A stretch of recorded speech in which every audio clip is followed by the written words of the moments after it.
Haleluya, Yesu Kristo nashimwe. Tubahaye ikaze kuri YouTube channel Itabaza ry'agakiza. Muri kumwe nanjye Twahirwa Emi. Uwiteka Imana abahereza umugisha, twishimiye kubana namwe mu ijambo ry'Imana. Imana yaduhaye Yesu Kristo kugira ngo atubere incungu y'ubuzima bwacu. Uwo nguwo yemeye gutanga ubugingo bwe ku bwanjye, wowe nanjye. N'iby'igiciro rero kandi n'iby'ibyishimo. Niyo mpamvu wowe nanjye dukwiriye gushimira Imana uko bukeye nuko bwije. Hanyuma hari inkuru nziza nkufitiye. Yesu aragukunda. Mwihangane abagize ibihe bidasanzwe ku buzima bwabo. Ushobora kuba wagize ikibazo mu kazi, wabuze uwawe se, ufite ibihe wumva bigoranye. Hari uwakumva, hari uwo wahamagara akakumva, uwo ni Yesu. Ariko kandi nanone birashoboka ko waba urwaye, uri mu bitaro cyangwa se urwaje, cyangwa ufite izindi mpamvu. Nawe ihangane, hari uwakumva. Hari Yesu Kristo agutegeye amatwi kandi arakumva. Nanone kandi birashoboka cyane ko waba ufite ibihe byiza, uri mu bukwe, ufite ibirori bitandukanye. Uwiteka Imana aguhereza umugisha kandi nawe wibuke kumuramya no kumuhimbaza. Ibyo ukora byose nturengere ngo wibagirwe yuko Imana ikureba. Irakureba, ibyo ukora byose Imana irakureba. Hanyuma rero ndagira ngo dufatanye uyu munsi wa none, umunsi Imana iduhaye w'itariki 31 z'ukwezi kwa 10. Ndagira ngo twigane ijambo ry'Imana. Reka tubanze dusenge, twiragize Imana kugira ngo izivugane natwe mu ijambo ryayo. Wowe nanjye turi kurema inyungu kuko ijambo ry'Imana ari imbuto itabora. Data wa twese uri mu ijuru, tuguhaye icyubahiro. Turagushimiye ko ushobora byose.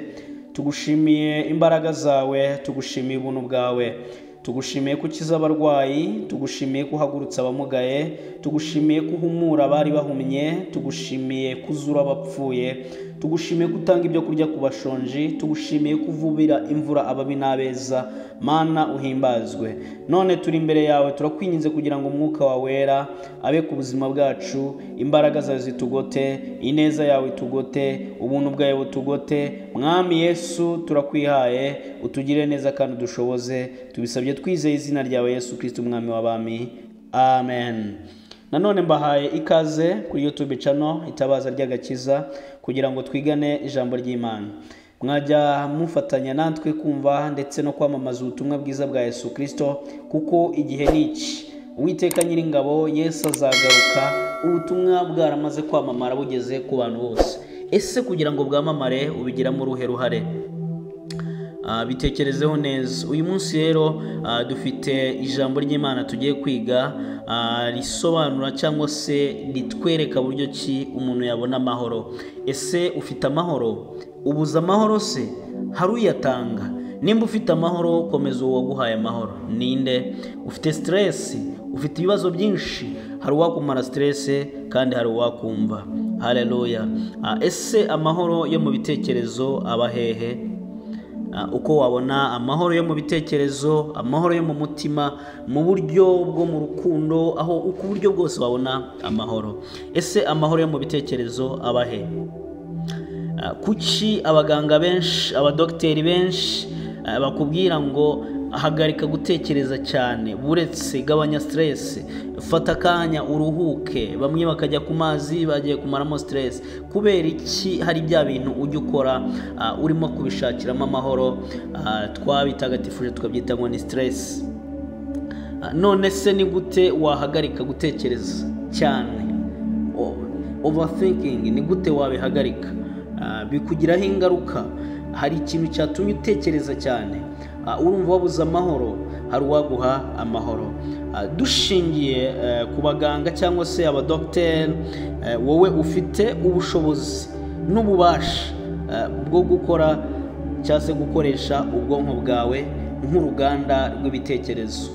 Uruganda rwawe rw'ibitekerezo urukoresha gute? Uruganda rwawe rwo gutekereza urukoresha ute? Ubikora ari uko abaganga bakubwiye? Ubikora ari uko bakugaidinze bakakubwira ngo nyamara wakora iki, wabijyana gutya? Hari rero wowe wifitemo ubushobozi ndetse n'ubutware. Hariho rero uburyo bwinshi abantu bakoresha mu buryo bwo kwiha amahoro. umuntu akagerageza kwiha amahoro uburyo rero bwa mbere ni nko kunywa ibiyobyabwenge, akavuga ngo ndashaka gushira stress, akajya ku mazi, akajya mu byicungo, akajya kureba inka ze, cyangwa se akajya no kureba ibindi. Ariko mu by'ukuri ikintu nyamukuru abashaka ari amahoro. Rero wowe uru ruganda rwo gutunganya imitekerereze yawe n'imikorere yawe y'ubwonko bwawe. Nari mvuze ngo wowe uri uruganda rwo gutunganya imitekerereze yawe n'imikorere y'ubwonko bwawe. Matayo ibice byaho 20 n'umurongo waho wa 6. Reka dusome twumve icyo Yesu Kristo yavuze, icyo Yesu Kristo yabajije aba bantu. Matayo ibice byaho 20 umurongo waho wa 16. Matayo ibice 20 n'umurongo wa 6 aravuga ngo ni umugani w'abahinzi bo mu ruzabibu. Isaha zibaye 11 arasohoka asanga abandi bahagaze, arababaza ati niki kibahagaritse hano? Niki kibahagaritse hano? Ikibahagaritse aha ni igiki? Bamusubiza ngo iki? Baramusubiza bati ntacyo dufite cyo gukora. Arabasubiza ati kuko ari nta waduhaye umurimo. Arababwira ati namwe mujye mu ruzabibu rwanjye. Ikintu cya mbere gishobora gutuma ugira stress, gishobora gutuma ubaho mu buzima bwo kwitekerezaho cyane, nuko udafite icyo urimo gukora. Urimo gukora iki? Nyuma yo gusezererwa mu rukundo bigutunguye mu buryo utaruzi, urimo gukora iki? Kuba bored, kutagira imirimo runaka urimo gukora, kutagira ibyo uhugiraho, bituma utekereza cyane ibintu bitari ngombwa wakabaye utekerezaho. Ugatekereza hahise kubera yuko ntacyo ufite cyo gukora. Ariko ushatse umurimo wo gukora, ugahugira mu kazi, ugakavamo ugasenga, ukaruhuka, ntabwo uri bubone umwanya wo kujya gutekereza iby'ahahise, iby'abakwanze, iby'abakuvuze, ibindi byo ntabwo uri bubonera umwanya. So rero mu rwego rwo kurwanya izo stress, mu rwego rwo kurwanya iyo mitekerereze overthinking cyangwa se gutekereza cyane, ni ushaka icyo ukora, kudahagarara ukora ubusa, kutaba inkorabusa. Nutaba inkorabusa ntuzabona umwanya wo kujya gushaka itabi ngo riguhereze amahoro. Oya, nutaba inkorabusa ntabwo uzabona umwanya wo kujya kwicara mu nzoga utekereza uburyo ki uri buze kugirira umuntu mugenzi wawe nabi. So kutagira rero icyo ukora, kutagira akazi, bituma utekereza cyane. Umwanzuro ahangaha, shaka ibyo ukora. Birashoboka ko wahombye ariko ukaba wananiwe kubyakira. Wari ufite business none wahombye, kubyakira urumva utarimo kubyumva neza. Wari uri mu rukundo none bagiye, kubyakira ntabwo urimo kubishyikira neza. Ishuri minerval wari uyiteganyaga ahantu ariko umuntu aragutengushye, kubyakira urumva byanze. Shaka ikindi uhugiramo ukore kandi usenge. Rero impamvu utekereza cyane nuko urwana no kubihisha cyangwa no kubikemura mu buryo bwawe, mu buryo wumva bwawe.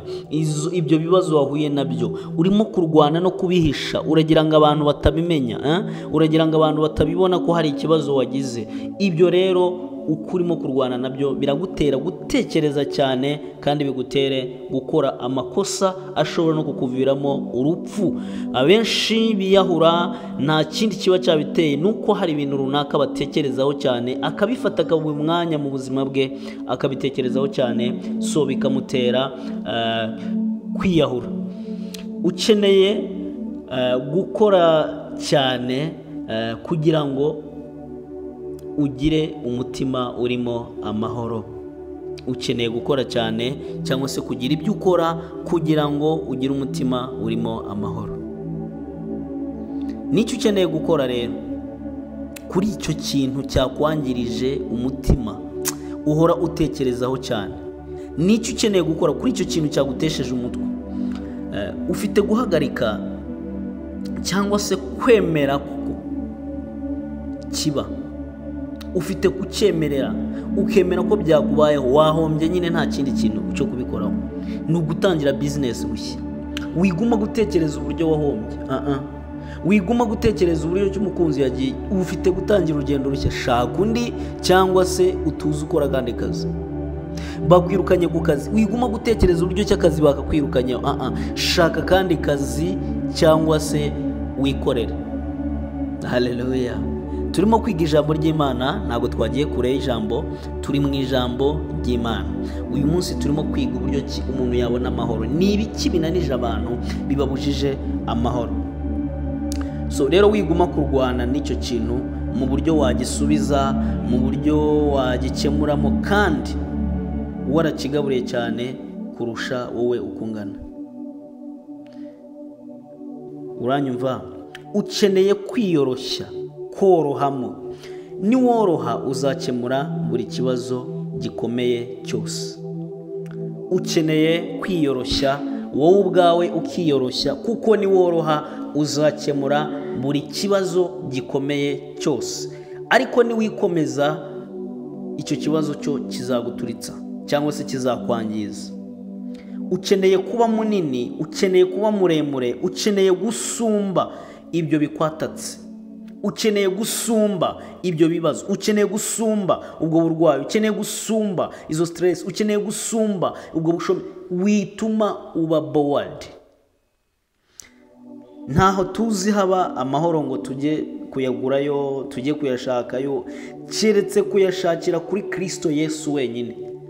Amahoro twabona nta handi twayakura, ni kuri Kristo Yesu.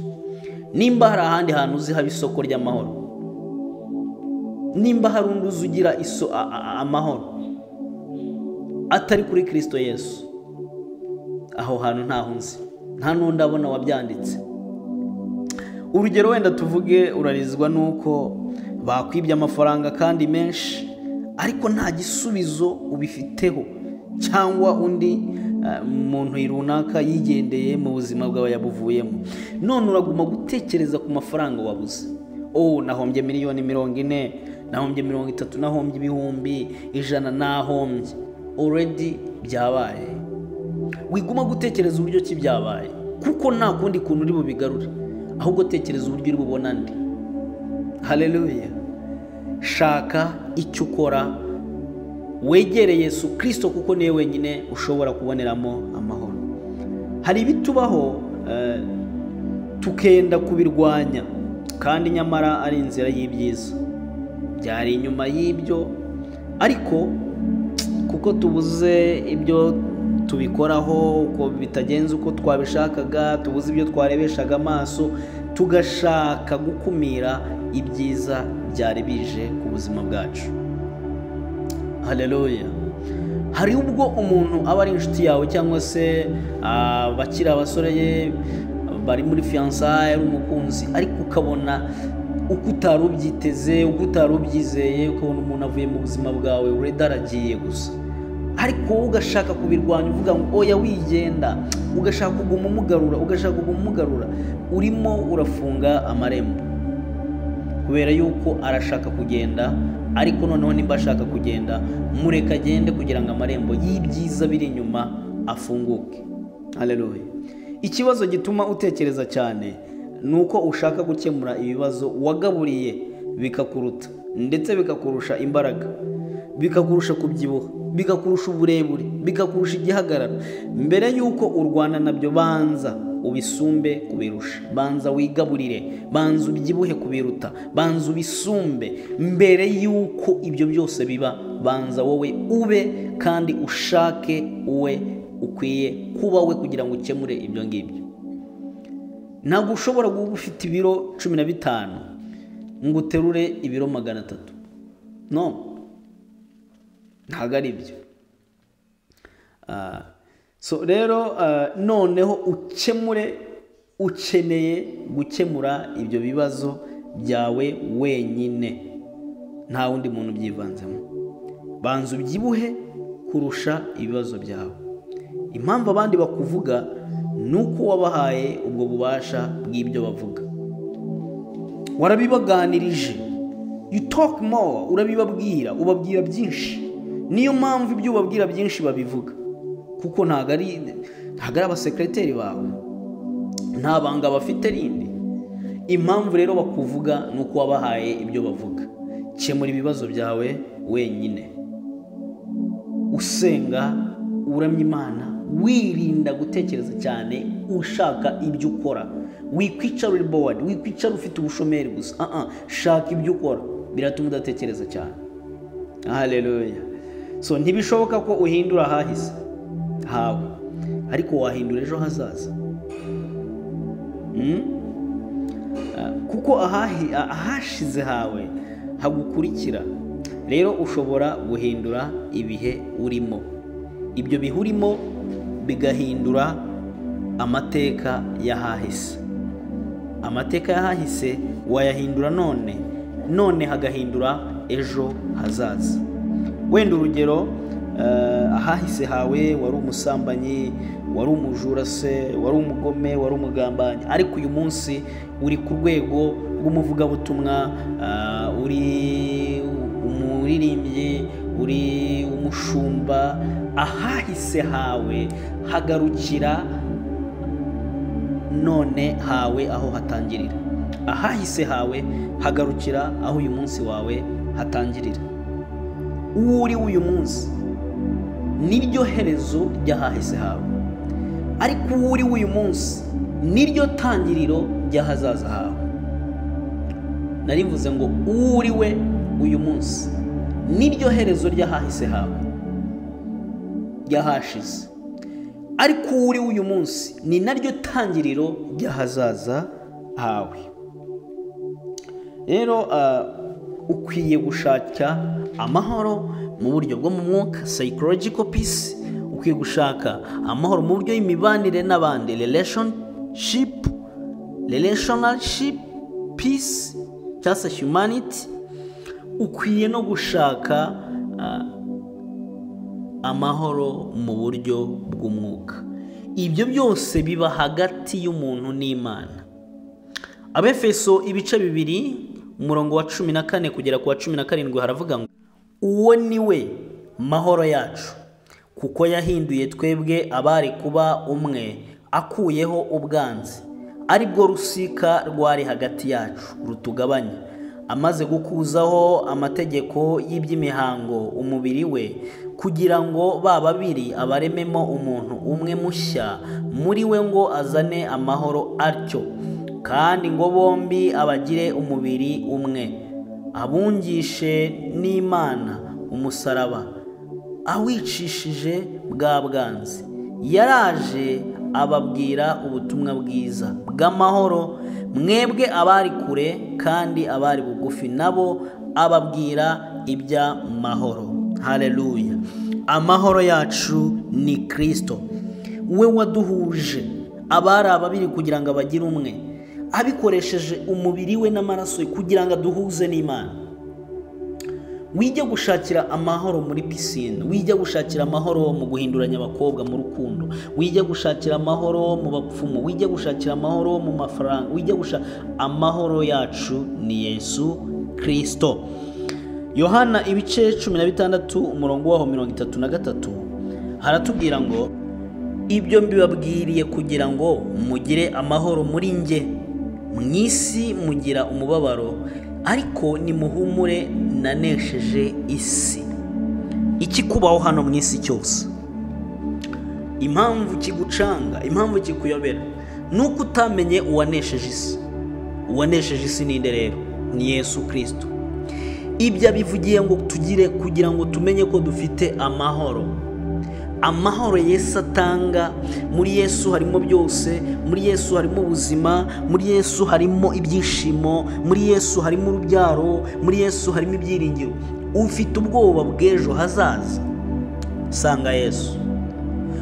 Uhagaritswe umutima n'ibibazo byawe bwite, ndetse n'iby'umwuka n'iby'umuryango, ibyo bikagutera ubwoba. Egera Yesu. Ufite impungenge z'ejo hazaza, nzabaho nte, nzamera gute? Egera Yesu, usome ijambo ry'Imana. Ese witeguye kugira amahoro? binyuze mu mibanire yawe myiza n'Imana. Haleluya. Uriteguye? Nta bwisanzure ufite mu mibereho yawe. Iyo ugenda uba wumva uremerewe, sanga Yesu akuruhure. Ubundi Imana yaremye umuntu imuha amahoro. Ni gute rero umuntu yabuze amahoro? Umuntu yatangiye kubura amahoro, yatangiye kugira ikibazo cyo kubura amahoro igihe yatangiraga kurwanya Imana. Ni gute umuntu yarwanyije Imana? Amahoro ashobora kugaruka, ariko ntitwabyishoboza. Imana niyo idushyiriraho, niyo iduhereza inzira. Niyo mpamvu Yesu yaje kwitanga, ndetse arabikora kandi birakunda. Adusubiza amahoro twari twarabuze, amahoro twaburiye mu byaha, amahoro twaburiye mu miryango yacu itekijijwe, amahoro twaburiye mu rushako, amahoro twaburiye mu kazi, amahoro twaburiye hahandi hose twayaburiye. Yesu Kristo atanga amahoro. Nyuma y'uko Yesu apfuye yongeye kubaho. Nyuma y'uko Yesu apfuye yongeye kugira gute? Yongeye kubaho kuko yarakeneye ko bisobanuka neza, buri umwe wese akabonera amahoro muri we, kandi amahoro ahoraho. Ibyo twasomye mu Abefeso ibice 2:14 kugera kuri 17 avuga ngo ninjye mahoro. Yesu yongeye kwita kuri buri umwe wese, nawe nanjye, umunyabyaha, atitaye ku cyari cyo. Icyambere ni ukumenya, ni ukwimenyaho icyaha, ni ukwimenyaho ingesi gutsinda, ni ukwimenyaho ibikuza amahoro, ni ukwimenyaho ibikunaniza. Ukegera Yesu ukamubwira ngo I'm surrender, ndananiwe, ndatsinzwe, mfasha. Uzagira amahoro kandi umenye n'umumaro wayo. Usome muri Yohana 16:33. Yesu Kristo ni mwiza. Yesu Kristo ashobora byose. Nimba ubuze amahoro, nimba unaniwe, nimba ucitse intege, nimba wumva wabivamo, nimba wumva byagucanze, mu kazi byakuyobeye, mu rugo uragerayo ugasanga ibintu byabeberanye, urumva mu mutwe washyushye, urimo uratekereza cyane, stop thinking, overthinking. Please close God. Yesu Kristo niwe mahoro yacu. Yesu Kristo niwe utanga ubuzima. Nimba urwaye, izera aragukiza. Nimba ushonje, izera arakugaburira. Nimba ubabaye, mwizera arakunezeza. Yesu Kristo niwe mahoro yacu. Wishakira amahoro mu biyobyabwenge, wishakira amahoro mu kabari, urataha utinze, uravuga ngo reka mbe ku kazi, ukabanza kunyura mu kabari kubera ko mu rugo nta mahoro ari. Uvuga uti ningerayo ndabasimbukana na madamu, ningerayo birabimeze gutya, sinshaka kubireba biriya, ukabanza kunyura mu kabari. Ugize amahirwe yo kumva iyi voice note, Yesu Kristo icyo kibazo ufite yagikemura. Urajya kubona ideni riravamo, ukabona haje irindi, amadeni yakubujije amahoro. Egera Yesu araguha ubwenge bwo kumenya uko ukwiye kubinyuramo. Haleluya. Mbifurije umunsi mwiza rero, wakoze cyane. Welcome kuri itabaza ry'agakiza. Ubikunze kandi ubishaka ko twamamaza ubutumwa bwiza mu gihe cyose tukiriho, wakora subscribe kuri iyi YouTube channel ya itabaza ry'agakiza, wakora share kuri bagenzi bawe ukunze ko bakumvira ijambo, wateraho comment ikaduha n'igitekerezo cy'ibyo twakora cyangwa se cy'uko wumvishira ijambo, ndetse ugakanda like nimba urikunze, ariko waba utanarikunze ugakanda like. Murakoze. Uwiteka Imana abahereza umugisha, Imana ibahire. Humura wowe urushye, wowe uremerewe, hari umugabo witanze ku bwawe, uwo ni Yesu Kristo. Mbifurije umunsi mwiza, mugire ishya n'ihirwe, hamwe no gusenga dufatanyije no kwizera. Yesu Kristo azatubera ikiraro kitwambutsa ibitunaniza. Mana, turagushimiye, urakoze, tugushimiye imbaraga zawe n'ubuntu bwawe, tugushimiye ko wabanye natwe muri iri jambo. Umwuka wera asobanura ijambo, kandi buri umwe wese mwami wumvishira ijambo muhereza umugisha. Urakoze, tuguha icyubahiro mu izina rya Yesu Kristo. Amen. Ciao ciao, mugire ibihe byiza, ndabakunda.